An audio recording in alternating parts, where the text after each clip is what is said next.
അകത്തോട്ട് കയറാൻ സമ്മതിക്കത്തില്ല. നമ്മളോട് ഇടപെട്ട പുള്ളി ഒരു സാധുവായിട്ട് രീതിയിലാണ് നമ്മളോട് ഇടപെട്ടിരുന്നത്. പക്ഷേ അങ്ങനല്ലായിരുന്നു പുള്ളി. ഒരു പ്രൊഫഷണൽ കില്ലർ ചെയ്യുന്ന ഒരു പരിപാടി ചെയ്യുന്നതായിട്ട് കേട്ടിട്ടില്ല. പക്ഷേ ഇങ്ങനത്തെ സംഭവം ആദ്യമായിട്ടാണ്. ഇടയ്ക്ക് വന്ന് വഴക്കുമൊക്കെ ഉണ്ടാക്കിയിട്ട് പോയതാണ് ഈ ആസാമി. വിനോദിനെയും ഭാര്യ മീരയെയും കൊലപ്പെടുത്തിയ പ്രതിയായ അമിത് ഒറാഗിനെ പോലീസ് മണിക്കൂറുകൾ കൊണ്ട് പിടിച്ചു. വിനോദിനോടും കുടുംബത്തോടുമുള്ള വ്യക്തിവൈരാഗ്യം കാരണമാണ് ഈ കൊടും ക്രൂരത ചെയ്തതെന്നാണ് അവൻ പോലീസിനോട് പറഞ്ഞിരിക്കുന്നത്. പക്ഷേ പ്രതിയെ പിടികൂടിയെങ്കിലും നാട്ടുകാർക്ക് ഇപ്പോഴും ആ സംശയം മാറിയിട്ടില്ല. വിനോദും കുടുംബവും നാട്ടുകാരുമായി യാതൊരു അടുപ്പവുമില്ല. എന്തെങ്കിലും കാര്യമുണ്ടെങ്കിൽ വിനോദ് ഗേറ്റിന് പുറത്തേക്ക് വരും. എല്ലാം ഗേറ്റിന് പുറത്താണ്. ഒരാൾക്കും ഈ വീടിനുള്ളിലേക്ക് പ്രവേശനമില്ല. അങ്ങനെയുള്ള ഈ വീട്ടിലെ അന്തേവാസിയായി അമിത് എങ്ങനെ മാറി? എന്തു വിശ്വാസത്തിലാണ് വിനോദ് ഇയാളെ വീട്ടുജോലിക്കായി തിരഞ്ഞെടുത്തത്? ഇപ്പോഴും ആർക്കും ഇതിന് ഉത്തരമില്ല. ഇവിടെ അടുത്തുള്ളവരെല്ലാം പറയുന്നുണ്ട് അവരുമായിട്ട് യാതൊരു കണക്ഷനും ഇല്ല. ഇപ്പം നമ്മൾ ഏത് പേപ്പറോ എന്ത് കൊണ്ടുവന്നാലും അത് അവിടെ വച്ചേക്കണം, അകത്തോട്ട് കയറാൻ സമ്മതിക്കത്തില്ല. ഇപ്പോൾ ഒരു പിരിവ് എന്തെങ്കിലും സംഭാവനയ്ക്ക് വന്നാലും അവർ വേലക്കാരുടെ കൊടുത്തു കൊടുക്കും, അവർ കൊണ്ടുപോയി കൊടുക്കും, അല്ലാതെ പുള്ളി നേരിട്ട് വരത്തില്ല. ഇപ്പോൾ ഇലക്ഷൻ്റെ ഇതില്ലേ ബാലറ്റ് പേപ്പർ, അതുകൊണ്ട് കൊടുത്താലും അകത്തോട്ട് കയറണമെന്ന് പറയും.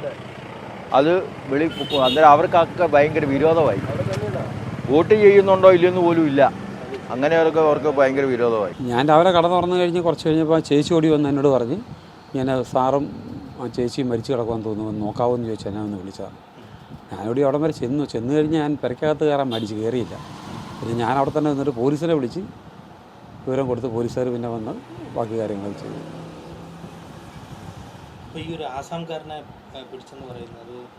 അയാൾ ഇവിടെ നേരത്തെ ഇവിടെ ജോലിക്ക് നിന്നിരുന്നു, ഇവിടെ സെക്യൂരിറ്റി ആയിട്ട് ജോലി ചെയ്യുന്നിരുന്നു. അയാളെ പിരിച്ചു വിട്ടത്. അത് കഴിഞ്ഞ് പിന്നെ അയാൾ ഇവിടെ വന്ന് എന്തോ മോഷ്ടിക്കുകയൊക്കെ ചെയ്ത് അങ്ങനെ വിഷയം ഉണ്ടായിരുന്നു. അത് കഴിഞ്ഞ് പിന്നെ അയാൾ റിമാൻഡിലായിരുന്നു. ഇപ്പോൾ പുറത്തിറങ്ങിയിട്ടുണ്ട്. ഇന്ന് രാവിലെ ഇപ്പോൾ റിപ്പോർട്ടറിൻ്റെ ആൾക്കാർ വന്ന് അയാളെ അറസ്റ്റ് ചെയ്തിട്ടുണ്ടെന്ന് എന്നെ ഫോണിനകത്ത് അയാളുടെ ഫോട്ടോ കാണിച്ച് എന്നോട് ചോദിച്ച് പരിചയമുണ്ടോ എന്ന് ചോദിച്ചപ്പോൾ ഞാൻ പറഞ്ഞു എനിക്കറിയാം, ഇവിടെ വന്ന് ഇങ്ങനെ സാധനം മേടിക്കുകയോ ചെയ്യായിരുന്നു ഇങ്ങനെ പറഞ്ഞു. അങ്ങനെയുള്ള കാര്യം. പക്ഷേ അയാൾ വന്ന് നമ്മളോട് ഇടപെട്ട പുള്ളി ഒരു സാധുവായിട്ട് രീതിയിലാണ് നമ്മളോട് ഇടപെട്ടിരുന്നത്. പക്ഷേ അങ്ങനല്ലായിരുന്നു പുള്ളി. മകൻ നേരത്തെ മരിച്ചിട്ട് 6 വർഷമായി. അങ്ങനെന്തോ അതൊക്കെ ഇന്നലെ ഇങ്ങനെ പറയുന്നത് കേട്ടോ. നമുക്കതിനെക്കുറിച്ചൊന്നും അറിയില്ല. പിന്നെ വെറുതെ പുറത്തവരുമായിട്ടും അങ്ങനെ ആദ്യമായിട്ടും വലിയ ടച്ചൊന്നുമില്ല. പിന്നെ എന്തെങ്കിലും അത്യാവശ്യ കാര്യമുണ്ട് എന്നോട് മാത്രം പുള്ളി വീണ്ടും പറയുകയും ചെയ്യില്ല. അത് അങ്ങനെ ഉണ്ടാകാനുള്ള സാധ്യത ഈ ചെറുക്കൻ്റെ ഭാഗത്തു നിന്ന് വരാൻ സാധ്യതയുള്ളതെന്ന് എനിക്ക് തോന്നുന്നു. അല്ലാതെ പുള്ളി ആരോടും ഒരു കാര്യത്തിന് പോകുന്ന ഒന്നുമല്ല. പുള്ളിയുടെ ബിസിനസ്സും ബന്ധപ്പെട്ട് പുള്ളി രാവിലെ പോകുന്നു വരുന്നു എന്നുള്ളതല്ലാതെ വേറെ ലോക്കലിലൊന്നും ആരുമായിട്ട് ഒരു ആവശ്യമില്ലാതെ ഒരു വർത്തമാനത്തിൽ പോലും പോകത്തില്ല. നന്നായിട്ട് ഇപ്പം പുള്ളി കഴിഞ്ഞ ദിവസം ഒരു കേസ് കൊടുത്തിട്ടുണ്ടായിരുന്നു. പുള്ളിയുടെ മൊബൈൽ മോഷ്ടിച്ചിട്ട് കേസ് കൊടുത്തെന്നും അതിനുപരി അത് കഴിഞ്ഞിട്ട് ഇയാൾ റിമാൻഡായിരുന്നു 5.5 മാസമാണ്. ആ റിമാൻഡ് കഴിഞ്ഞ് ഇപ്പം 4-ാം തീയതി എന്തോ ഇറങ്ങിയെന്നൊക്കെ ഇവിടെ പറഞ്ഞു കേട്ടറിയാം. അത് കഴിഞ്ഞാണ് ഈ സംഭവം ഉണ്ടായത്. ഈ സംഭവം ഉണ്ടായി കഴിഞ്ഞപ്പം ഞങ്ങൾ രാവിലെ ഇതെല്ലാം അറിയുന്നത്. അപ്പം ഞങ്ങളുടെ ബിൽഡിംഗ് ഓണർ, ഇതിൻ്റെ ബിൽഡിംഗ് ഓണറുണ്ട് വേണുചേട്ടൻ എന്ന് പറയുന്നത്. പുള്ളിക്കാരൻ്റെ അടുത്ത് ഈ ഇവിടുത്തെ ജോലിക്കാർ എന്ന് ഫസ്റ്റ് വിവരം പറയുകയും അങ്ങനെ പുള്ളിക്കാരനും എല്ലാം ആയിട്ട് വന്നിട്ടാണ് മൊത്തം അറിഞ്ഞ് പോലീസിനെയൊക്കെ അറിയിച്ചത്. സംഭവം ഉണ്ടായത് പുള്ളിയുടെ ഹോട്ടലിലാണ് ജോലി ചെയ്തത്. അതിന് ഈ ആസാം പുള്ളിയുടെ മകൻ മരണപ്പെട്ടത് സംബന്ധിച്ച് CBI അന്വേഷിക്കണമെന്ന് പുള്ളി ഹർജി ഫയൽ ചെയ്യുകയും അതിന് ഓർഡറായിട്ടുണ്ടായിരുന്നു. അപ്പം CBI ആ കേസ് ഏറ്റെടുക്കുകയൊക്കെ ചെയ്തിട്ടുണ്ടായിരുന്നു. എല്ലാവരും വിചാരിച്ച അതിനോട് ബന്ധപ്പെട്ടതായിരിക്കും എന്നാണ് ഈ സംഭവം വിചാരിച്ചു വെച്ചത്. ഇനിയിപ്പം പോലീസ് ഇപ്പം മറ്റേ പ്രതിയെ കിട്ടിയിട്ടുണ്ട് തൃശ്ശൂർ മാള എന്ന സ്ഥലത്ത് വെച്ച്. പോലീസ് ഇപ്പോൾ ചോദ്യം ചെയ്യുമ്പം അറിയാൻ പറ്റും. എന്നുവെച്ചാൽ കോട്ടയത്തെ ഡിസ്ട്രിക്ട് പോലീസിൻ്റെ സ്ക്വാഡുകാരും അല്ലാതെ ഓഫീസർമാരും എല്ലാം നല്ല സ്ട്രോങ് ആണ്. ഇതിനു മുമ്പുള്ള പല മർഡർ കേസുകളും നിമിഷങ്ങൾക്കുള്ള പിടിച്ചിരിക്കുന്നത് ഇവിടെ.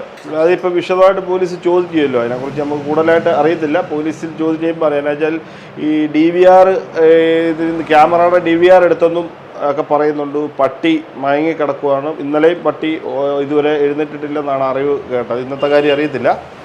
അപ്പം ഇത്ര ഒരു ബുദ്ധി ഈ ആസാംകാരന് ഉണ്ടോ തരത്തിൽ ഇത്രയും നാളും പല സ്ഥലങ്ങളിൽ ആസാംകാർ ഓരോരുത്തരെ കൊന്നിട്ട് ഇതുപോലെയുള്ള വിഷയങ്ങൾ നമ്മൾ കേട്ടിട്ടില്ല. ഇത്രയും ഒരു പ്രൊഫഷണൽ കില്ലർ ചെയ്യുന്ന ഒരു പരിപാടി ചെയ്യുന്നതായിട്ട് കേട്ടിട്ടില്ല. പക്ഷേ ഇങ്ങനത്തെ സംഭവം ആദ്യമായിട്ടാണ്. ഒരു ആസാംകാരൻ ഇനിയിപ്പം അയാളെ പിടിച്ച് ചോദ്യം ചെയ്യുമ്പോഴേ ഉള്ളൂ ബാക്കി ഹെൽപ്പിന് ആരെങ്കിലും ഉണ്ടെന്നോ ഇല്ലെന്നോ അറിയാൻ പറ്റത്തുള്ളൂ. പല അഭിപ്രായങ്ങളാണ് പറയുന്നത്. ഇന്നലെ തന്നെ രാവിലെ തന്നെ പറഞ്ഞത് ഈ ആസാംകാരനെ പിടിച്ചു എന്നാണ് പറയുന്നത്, കസ്റ്റഡിയിലുണ്ടെന്ന് പറഞ്ഞു. പക്ഷേ നിലവിൽ കസ്റ്റഡിയിലില്ലായിരുന്നു. പിന്നെ പോലീസ് പെട്ടെന്ന് അന്വേഷിച്ച് അവരുടേതായിട്ടുള്ള രീതിയിലുള്ളൊരു അന്വേഷണം ഉണ്ടല്ലോ പിടിച്ചെന്ന് പറഞ്ഞാൽ. അത് ഇവിടെ പലരും പലതാണ്. കുറച്ച് ആൾക്കാരെ ഉള്ള അകത്തോട്ട് കയറ്റിയിട്ടുള്ളൂ. ഈ കയറുന്നതിനനുസരിച്ച് ഇറങ്ങി വരുമ്പോൾ പറയുന്ന ഓരോ അറിവുകൾ വെച്ചാണ് പലരും പലതും പറയുന്നത്. പക്ഷേ അങ്ങനെയല്ല, പോലീസിന് കൃത്യമായിട്ടുള്ള നീക്കങ്ങളുണ്ടായിരുന്നു. പോലീസ് കൃത്യമായിട്ട് കാര്യങ്ങൾ പുറത്തു വിട്ടിട്ടില്ല ഒരു കാര്യങ്ങളും. എന്നിട്ടാണ് കൃത്യമായിട്ട് പിടിച്ചു. ഇല്ലെങ്കിൽ ഈ പോലീസ് പറയുന്ന എന്തെങ്കിലും നാട്ടുകാർ കേട്ടിട്ട് ആ സംഭവം കൂടെ ആകുമ്പോൾ പഴുതടയുവാണല്ലോ. അപ്പോൾ കൃത്യമായിട്ട് പഴുതടച്ചാണ് പോലീസ് പിടിച്ചിരിക്കുന്നത്. കണ്ടിട്ടുണ്ട്. ഇങ്ങനെ അവരുമായിട്ട് നമ്മൾ മിണ്ടാട്ടമൊന്നുമില്ല, ഇങ്ങനെ കണ്ടിട്ടുണ്ട്.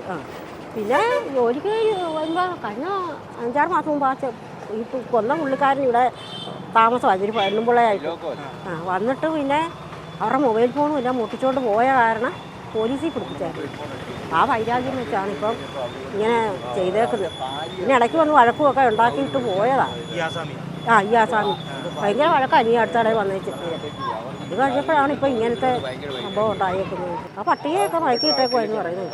2 പട്ടി ഉണ്ടായിരുന്നു. അന്നത്തെ ദിവസേ ഇവിടെ പവർ കട്ടോ അങ്ങനെ എന്തെങ്കിലും ഇടയ്ക്കിടയ്ക്ക് 2-3 പ്രാവശ്യം കറണ്ട് പോയായിരുന്നു. കറണ്ട് ഇല്ലായിരുന്നു ഞങ്ങൾക്ക്. മൊത്തം പോയേക്കുമായിരുന്നു. ഇല്ലായിരുന്നു. ഇതുവരെ ഇങ്ങനെ പോയിക്കൊണ്ടിരിക്കുമായിരുന്നു കറണ്ടേ. ഈ വീട്ടില് ഇപ്പൊ ഒരു പട്ടിയല്ലേ ഉള്ളൂ? ഇപ്പൊ ഒരു പട്ടി ഉടനെ ചത്തുപോയി. അത് മുമ്പ് അത് ഇവൻ കാരണം തന്നെയായിരുന്നു. ഇവൻ കാരണമെന്നാണ്. പട്ടിയെ ഏതാണ്ട് മയക്കി ഇടുവോ അങ്ങനെ. പിന്നെ ഒരു ക്ലാരിഫിക്കേഷൻ കൂടി ചേച്ചി ചോദിക്കാം. അതായത് ഇവൻ മൊബൈൽ മോഷ്ടിച്ചു എന്ന് പറയുന്നത് ഇവന്റെ ഒരു കാമുകി പെണ്ണിനെ ഇവിടെ നിർത്തിയിരുന്നു, അതിനെ പുറത്താക്കിയതിന് ശേഷമാണ്? അല്ല, അത് അപ്പോൾ ശമ്പളം അങ്ങോട്ട് കൊടുത്തപ്പോഴത്തേനും അവർ പിന്നെ ആ പുള്ളിക്കാരി പറഞ്ഞു എൻ്റെ ശമ്പളം ഇതാന്ന് പറഞ്ഞു. അപ്പോൾ അവർ ഭാര്യയും ഭർത്താവുമെന്നാണ് വിചാരിച്ചിരുന്നത്. അന്നേരം പിന്നെ പറയുന്നത് അവർ വേറെ ഭർത്താവൊന്നും അല്ല എന്ന് പറഞ്ഞിട്ട് ഇതായത്. അതിന് ശേഷമാണോ വന്ന മൊബൈൽ? അതിന് ശേഷമാണ് പിന്നെ ഒന്ന് മൊബൈൽ പ്രശ്നമുണ്ടായത്. ഇങ്ങനെ കാണുന്ന അവർ ഏറ്റവും തുറക്കത്തൊന്നുമില്ല, മിണ്ടത്തുമില്ല, ഒന്നുമില്ല. അങ്ങനെ സാധാരണമൊന്നുമില്ല, ആരുമായിട്ടും ഇല്ല. പുള്ളി എന്നെ എറണാകുളത്ത് നിന്ന് ഇൻ്റർവ്യൂ എടുത്തി സൗദി അറേബ്യയിൽ കൊണ്ടുപോയതാണ്. ഞാൻ ആ കമ്പനിയിൽ സെയിൽസ്മാനായിരുന്നു, കാഷ്യറുമായിരുന്നു. വിജയേട്ടൻ ഞങ്ങൾ വിളിക്കണേ. വിജയേട്ടൻ നല്ല സ്വഭാവത്തിൻ്റെ ഉടമയായിരുന്നു, ഒരു കറപ്ഷനുള്ള ആളല്ല. പുള്ളിയാണ് ഞങ്ങളുടെ കമ്പനിയുടെ മാനേജർ. അദ്ദേഹം അറബിയുടെ ഫോട്ടോ ഇതിലുണ്ട്. അറബിക്ക് പൈസ മാസം 15,000 റിയാൽ സാലറിയൊക്കെ കൊടുക്കണം. അങ്ങനെ നല്ലൊരു കമ്പനിയായിരുന്നു. ഞങ്ങളൊക്കെ നല്ല സന്തോഷത്തിലാണ് പുള്ളിയുടെ കീഴിൽ ജീവിച്ചിരുന്നത്. ഞാൻ പിന്നെ അതിനുശേഷം പിന്നെ വന്നു, ഞാൻ കുവൈറ്റിൽ പോയി. അതറിയില്ല, അത് ഇന്നലത്തെ വാർത്തയിൽ കേട്ടാൽ പരിചയമുള്ളൂ. അവിടെ വെച്ച് തന്നെ പുള്ളി ഇവിടെ ഇന്ദ്രപ്രസ്ഥ ഹോട്ടലും ഓഡിറ്റോറിയമൊക്കെ തുടങ്ങും എന്നൊക്കെ പറഞ്ഞിട്ട് അങ്ങനെ ഇരുന്ന്. വൈഫ് ദമാമിൽ ഹോസ്പിറ്റലിൽ ഡോക്ടറായിരുന്നു. എന്താണെന്നൊന്നും അതിനെക്കുറിച്ച് അറിയില്ല. പേപ്പറിൽ കാണുന്ന ഈ ന്യൂസിൽ കണ്ട ആ അറിവോ എനിക്കുള്ളൂ, അല്ലാത്ത അറിവൊന്നുമില്ല. ഞാൻ ആളെ പോലും അറിയില്ല.